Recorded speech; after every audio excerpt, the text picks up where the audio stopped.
Assalamualaikum warahmatullahi wabarakatuh. Terima kasih kepada dosen pengampu mata kuliah Islam Demokrasi dan HAM yang telah memberikan kami kesempatan untuk bisa memaparkan materi kami pada via video ini, yaitu dengan judul Hak Asasi Manusia dalam Instrumen Internasional.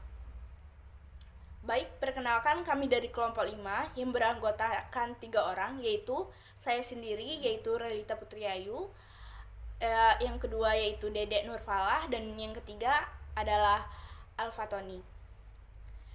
Baik, di sini saya akan menjelaskan 2 materi, yaitu sejarah hak asasi manusia internasional dan juga generasi perkembangan hak asasi manusia, di mana sejarah hak asasi manusia internasional ini dimulai pada tahun 1215 di Inggris, di mana dideklarasikannya Magna Carta, di mana Magna Carta ini itu adalah pembatasan kekuasaan raja yang sebelumnya absolut menjadi terbatas.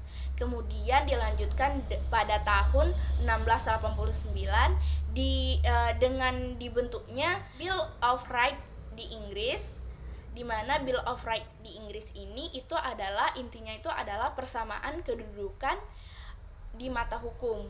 Kemudian berlanjut di Amerika Serikat, di mana berdirinya negara merdeka di bekas wilayah kolonial Inggris melalui di American Declaration of Independence. Kemudian disusul dengan The Fresh Declaration yang merinci lebih lanjut hak-hak yang kemudian disebut HAM, yang melahirkan The Ruler of Law. Dalam deklarasi tersebut dinyatakan bahwa tidak boleh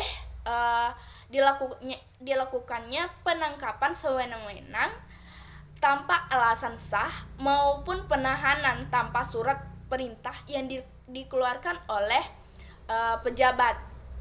Kemudian PBB ini mengesahkan Deklarasi Universal HAM ini pada tahun 1948. Kemudian generasi perkembangan hak asasi manusia, di mana generasi perkembangan hak asasi manusia ini ada 3 generasi. Generasi pertama yaitu kebebasan, di mana kebebasan ini mewakili hak-hak di bidang sipil dan juga politik. Hak-hak ini muncul dikarenakan ingin melepaskan diri dari kukungan kekuasaan yang absolutisme negara dan juga kekuasaan-kekuasaan lainnya. Hak-hak ini tersebut hakikatnya hendak ingin melindungi kehidupan pribadi manusia atau menghormati otonomi setiap orang yang atas dirinya sendiri. Kemudian generasi kedua, di mana generasi kedua ini yaitu adalah persamaan, di mana persamaan ini mewakili hak-hak di bidang sosial, budaya, dan juga ekonomi. Hak-hak ini muncul dikarenakan tuntutan agar negara menyediakan pemenuhan terhadap kebutuhan dasar, baik dari makanan sampai ke kesehatan.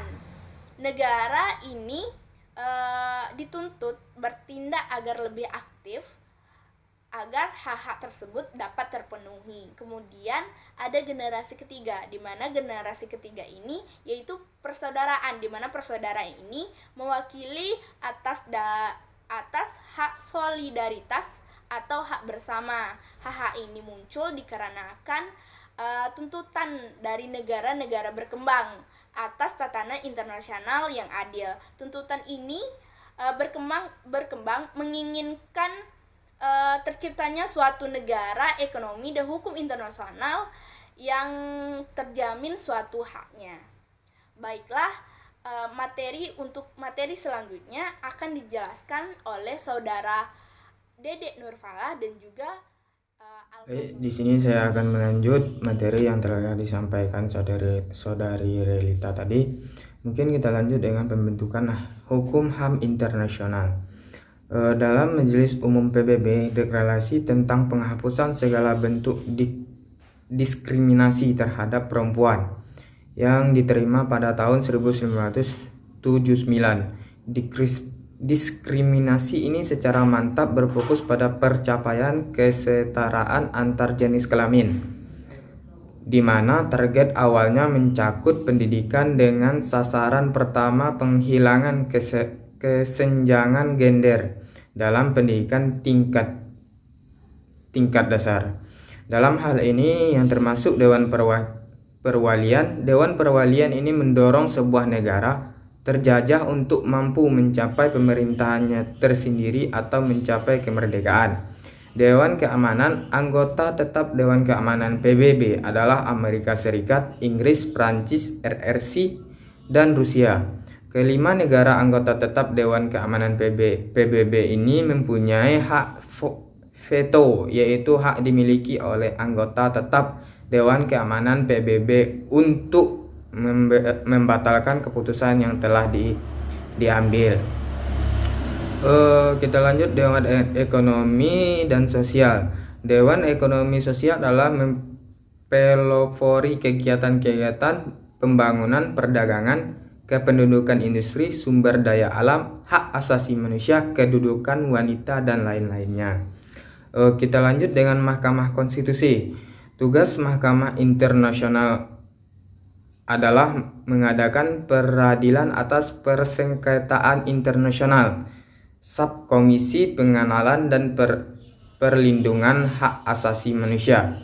Subkomisi pengenalan dan perlindungan HAM adalah badan Dewan HAM yang bertugas melakukan penelitian atas perlakuan yang tidak adil dan membuat rekomendasi bahwa HAM dapat terlindungi secara hukum.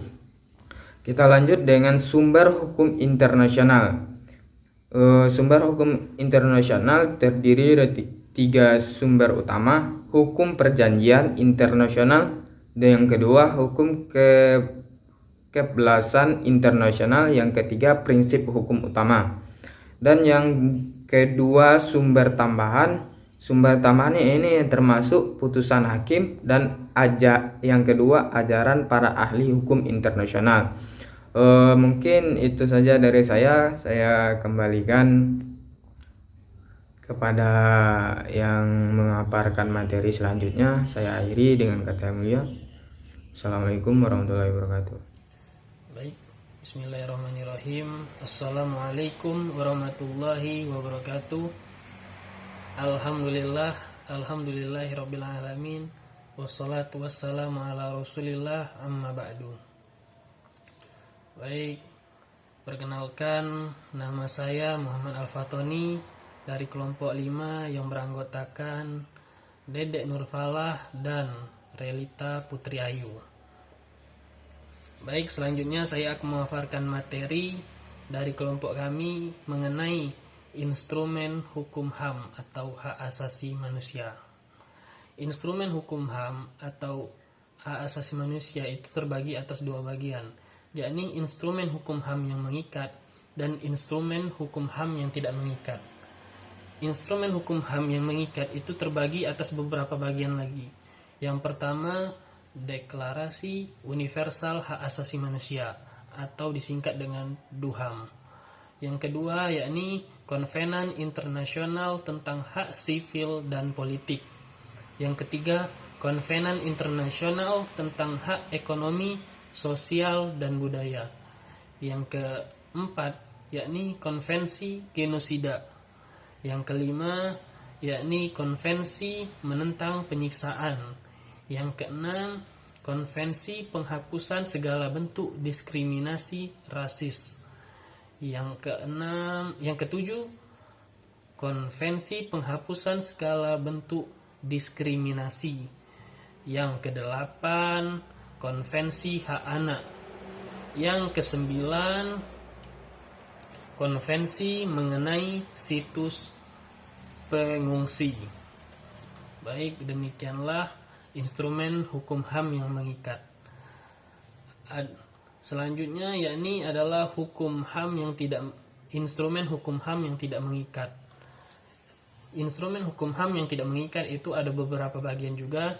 Yang pertama itu deklarasi mengenai pembelaan HAM.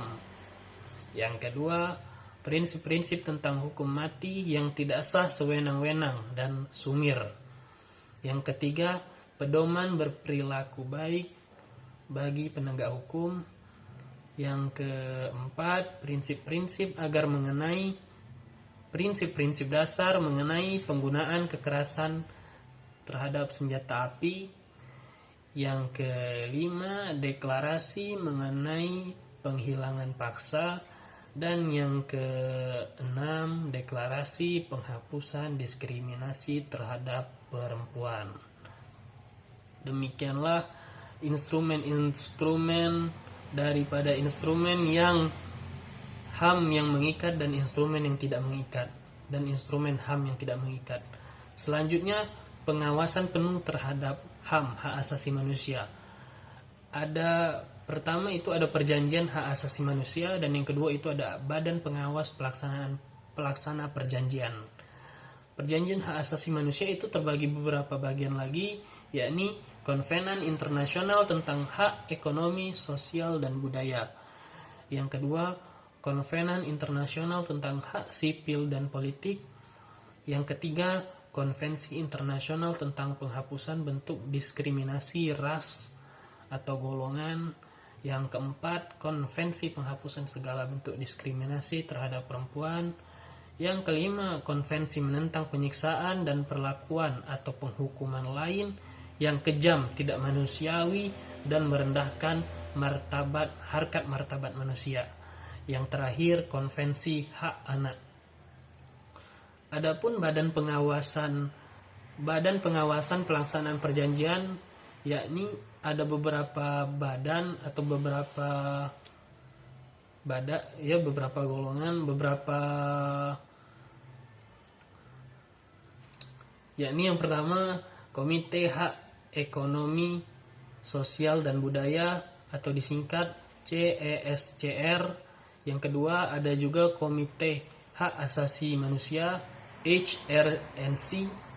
Yang ketiga, Komite Penghapusan Diskriminasi Ras, CERD. Yang keempat itu ada Komite Penghapusan Diskriminasi Terhadap Perempuan, CEDAW. Yang kelima, Komite Menentang Penyiksaan atau disingkat CAT. Yang terakhir yakni ada Komite Hak Anak. Demikianlah pemaparan materi yang telah saya sampaikan. Kurang lebihnya saya mohon maaf. Lebihnya dari Allah, kurangnya dari saya. Saya akhirul kalam. Wallahul muwaffiq ila aqwamit thoriq. Wassalamualaikum warahmatullahi wabarakatuh.